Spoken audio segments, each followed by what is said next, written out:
मैं हालांकि इस बात का जाती तौर पर बिलीवर तो नहीं हूँ, हम्म। लेकिन दुनिया इस बात पे बिलीव करती है। उर्दू में कहते हैं मकाफात अमल, इंग्लिश में हम्म। कहते हैं कर्मा। ठीक हम्म। है, कहते हैं कि कर्मा जो है कर्मा ना वैसे वो संस्कृत एग्जिस्ट में करता कहते है। हैं। अब पता नहीं इंग्लिश में भी कर्मा ही लिखा होता है, मुझे अब हाँ, मेरी वो अंग्रेजी भी एक्चुअली थोड़ी वो कमजोर ही है। निकला निकला है, वो एक्चुअली संस्कृत से निकला है। जो हमारे यहाँ बोलते हैं, उसको बोलते हैं कर्मफल सिद्धांत। हाँ, अच्छे कर्मा कर्मों का किसको अच्छा बोल फल और बुरे कर्मों का बुरा बुरे फल। कर्मों का बुरा फल, ये वैदिक सिद्धांत है कि जो हमारे जो कर्म फल होते हैं उसके अनुसार ही हमें मिलता है, इसी जीवन में ही मिल जाता है।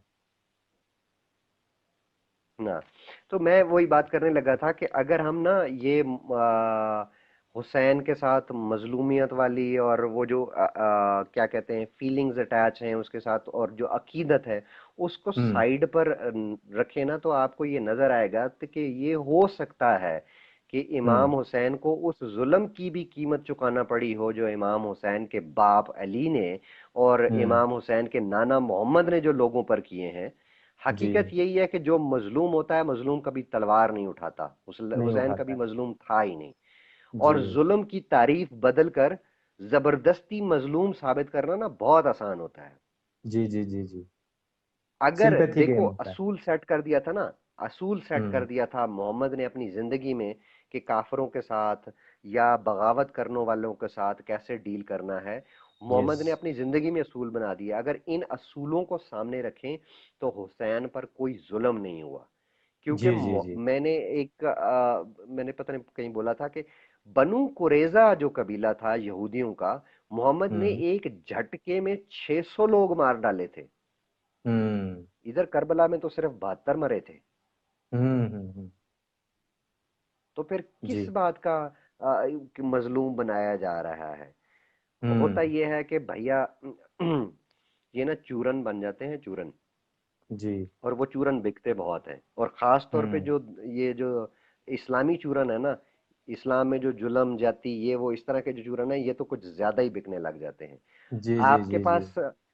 और फिर तू तू देखना यार, आप 72 लोग आपके साथ हैं, यजीद के पास हम्म। जो है वो सारे मुसलमान उसकी साइड पे खड़े हैं, उसकी फौज हम्म। में 4-5 हजार लोग हैं, बल्कि हम्म। शायद इससे ज्यादा भी होंगे। अब ये क्या सोच हम्म। के जा रहा था कि वो जो हम्म। फरिश्ते थे वो आएंगे। हम्म। आए फरिश्ते? नहीं जी। आए ना, बिल्कुल नहीं है। क्योंकि फरिश्ता तो कुछ थे ही नहीं। नाना तो बहुत बड़ा हम्म। झूठा मक्कार आदमी था। हम्म। उसको लगा होगा कि भाई मैं 72 जा रहा हूँ और कोई 1000-2000 फरिश्ते भी उतर आएंगे और मैं करबला की जंग जो है वो जीत जाऊंगा, और फिर ये जी। अमीर खिलाफत जो है वो मेरे मेरे हाथ में आ जाएगी। ना जी। जी। जी। फरिश्ते आए और ना मुसलमान आए, मुसलमान भी यजीद की बिल्कुल। साइड पे खड़े हुए। जंग हुई। बिल्कुल। अब वो उस जंग की डिटेल्स जो है ना वो इतनी, वो जिस तरह फिल्म की स्टोरी नहीं होती, खींच खींच के फलाने ने घोड़े पे इतना मारा, घोड़े पे इतने हम्म। जख्म लगे, फिर उसको ये भाई एक, आप यहाँ पे चोलिस्तान में आपके जो है कुछ हो जाता है ये राजस्थान वाली साइड पे। हम्म। अब मैं कहता हूँ कि आज की तारीख में भी हम सही से हिस्ट्री नहीं बता सकते कि क्या होता है। बिल्कुल। बिल्कुल। जब बिल्कुल। उतने रिसोर्सेज ही नहीं थे तो इन हिस्टोरियंस को कैसे पता लगा कि कौन से घोड़े पे हुसैन था, कौन से घोड़े पे हाँ। अब्बास था। अब्बास हम्म। वो था जिसने वो झंडा उठाया हुआ था, काला झंडा जो लगा होता है ना ट्राई कलर का हम्म। ईंट के सर हम्म। पे, उसको कहते हम्म। हैं अब्बास का अलम कहते हैं। वो उसने अलम उठाया हुआ था, अलम झंडे को कहते हैं। वो हम्म। पानी लेने के लिए निकला, फिर उसकी कमर पे तीर, मतलब पूरी फिल्मी स्टोरी है। ऐसा लग रहा है कि जैसे हम्म। कि किसी ठीक ठाक फिल्मी राइटर ने ना वो बैठ के जो है वो पूरी फिल्म की स्टोरी जो है ना वो घड़ी है। तो हम्म। यही था। और इस बारे में अब होता क्या है, मैंने अभी जो जी। बातें की है ना, मैंने कोई हम्म। बातें अपनी तरफ से नहीं की, मैंने सारी आपको इस्लामी तरीके से उठा के दिखाई हैं। हम्म। लेकिन हमारे प्यारे मुसलमान जो हैं ये अपनी तारीख हम्म। पढ़ते ही नहीं है। जाके अपनी हम्म। तारीख पढ़ें तो सही ना यार, जी। आपकी अपनी तारीख में क्या लिखा हुआ है। हम्म। फिर अपनी तारीख को सामने रख के थोड़े से सवाल खुद से कर लें, आपको जवाब मिल जाएंगे झूठ के बिल्कुल। पलंदे जो आपने फैलाए हुए हैं। बिल्कुल। बिल्कुल। बस ये था। कुछ आप जानना चाह रहे हैं? हाँ, नहीं, इसमें मैं बस यही कहना चाह रहा था कि जिस तरीके से जो इसके लिए मातम मनाया जाता है, और वो मैंने कुछ लोगों से पूछा था तो उन्होंने कहा कि ये मातम इसलिए होता है कि या हुसैन हम उस टाइम कहाँ थे जब तुम्हारे ऊपर ये युद्ध हो रहा था, हम उस टाइम पर कहाँ थे, नहीं तो हम भी आते, हम तुम्हारी जान बचा लेते। तो बस मैं यही कह रहा था, मैंने कहा अब तो हो तुम, अगर तुम उनका वंशज अपने आप को मानते हो तो यजीद के वंशज भी आज भी हैं, जिन्होंने उनको मारा था उनके वंशज भी हैं। अगर तुम अपने ऊपर ये सब चाकू छुरी चला रहे हो और मानते हो कि हम उनके वंशज होने के नाते इन सब कामों को करें, तो उनके वंशज भी खड़े हैं, उनको अभी भी हैं, वो तो आमने सामने है तुम्हारे। अब कर लो जो करना है, अगर वंशजों कुरान की की बात लेके चलनी है। सॉरी मैं आपको काट काट आपकी बात हम्म। काटी है। मैं यहाँ पर कुरान की एक आयत है, इन्नल्लाह अला कुल्लि शैइन कदीर। हम्म। उसका तर्जमा यह है कि अल्लाह ताला को हर चीज़ पर कुदरत हासिल है, अख्तियार हम्म। हासिल है, वो जो चाहे कर सकता है। हम्म।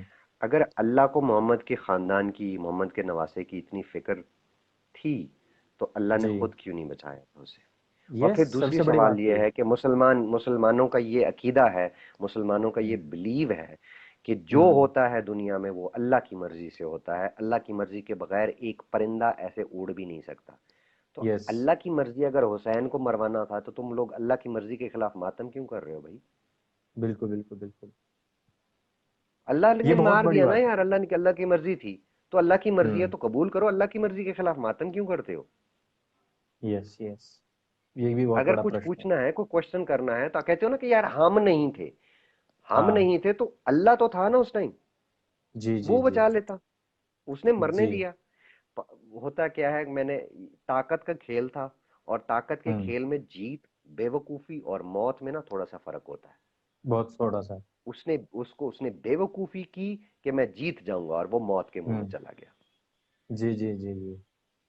इसमें मेरे को एक क्वेश्चन है ये कि जब ये खलीफाई के ऊपर इतना सारा युद्ध हुआ, मोहम्मद साहब ने जाने से पहले, जैसा कि उनके बाद में अबू बकर हुए, या तो उन्होंने कुछ ऐसी अपनी वो तो लिखी होगी जिसमें कि भाई ये खानदान बनेगा या फिर ये लोग बनेंगे।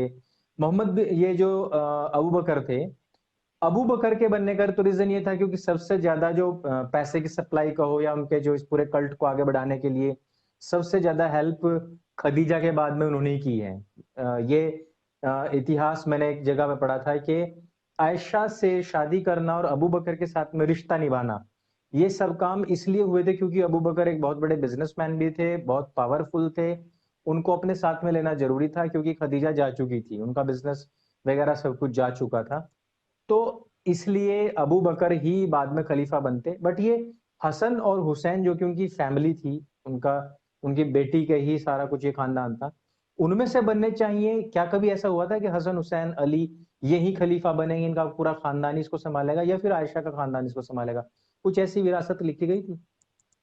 यार ये जब मोहम्मद मरा था ना, तो मोहम्मद ने किसी को नॉमिनेट नहीं किया था कि हम्म। ये वाला खलीफा बनेगा।